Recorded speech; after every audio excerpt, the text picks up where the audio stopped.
সুপ্রভাত সবাইকে। তোমরা সবাই কেমন আছো? আমি পান্নার সংসারে আবার রান্নাঘরে এসে গেছি সকালের ব্রেকফাস্ট বানানোর জন্য। ঘুগনি বানাতে চলেছি। ঘুগনি বানানোর জন্য যা যা লাগবে সেটা কলাই, মটর সেদ্ধ করা, এদিকে আছে পেঁয়াজ কুচি, টমেটো কুচি, ধনে পাতা, কাঁচা লঙ্কা, রসুন কুচনো, আদা গ্রেট করা, এদিকে মশলার মধ্যে নুন, ধনে গুঁড়ো, জিরে গুঁড়ো, গরম মশলা, হলুদ, লঙ্কা গুঁড়ো। আমি এবার শুরু করব। তেল ঢাললাম, বেশি দিতে হবে না ঘুগনির জন্য, পেঁয়াজটা জাস্ট মশলাটা যাতে কষা হয়, বেশি তেল লাগে না ঘুগনিতে। তোমরা নিশ্চয়ই বানাও, খুবই ভালো বানাও। আমার পদ্ধতিতে আমি বানাচ্ছি, সেটা একটু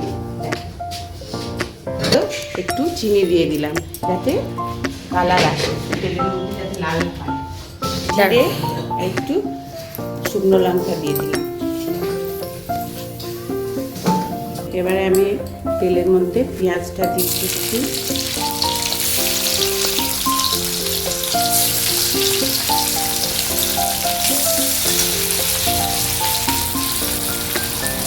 পেঁয়াজটা নাড়তে থাকলাম, পেঁয়াজটা যতক্ষণ না একটু লাল হয় তারপরে অন্য মশলা দেবো, রসুন দেবো।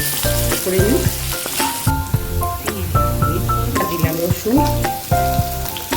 আদাটা একটু পরে দেবো, রসুনটা দিলাম, টমেটো কুচনো,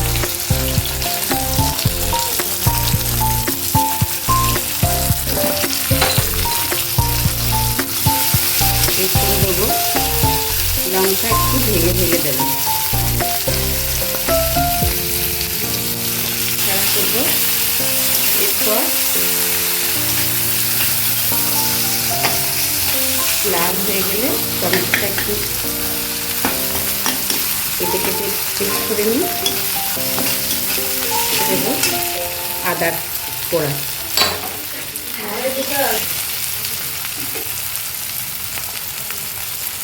হলুদ দিলাম,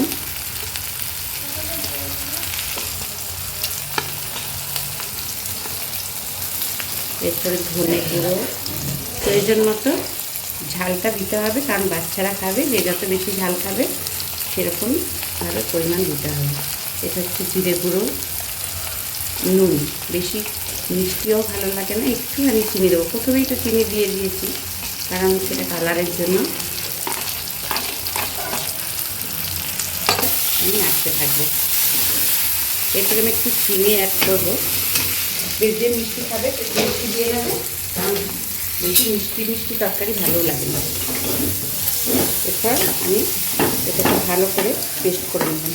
এবার মশলাটা করছি, এটাকে তেল ছেড়ে দিচ্ছে, সব পেস্ট হয়ে যাচ্ছে, রসুন, পেঁয়াজ, টমেটো পুরো সব গলে গিয়ে গলে গেলে তারপর আমি ঘুগনির কড়াইটা দিয়ে দেবো। আছে সব পুরো টমেটো সব গলে গেছে, এরপর আমি কড়াইটা ঢেলে দিলাম। এবার একটু মনে হচ্ছে হলুদটা আর একটুখানি দিতে হবে কালারটার জন্য, অল্প। এবার এটা একটুখানি ফুটে যাক, গরম মশলা দিয়ে দিলাম, ফোটা হয়ে গেছে, ওপরে গরম মশলা ছড়িয়ে দিলাম, তারপর এর ওপরে একটু ধনে পাতা। আমাদের ঘুগনি রেডি। এরপর আমি প্লেটে সার্ভ করবো রুটি আর ঘুগনি।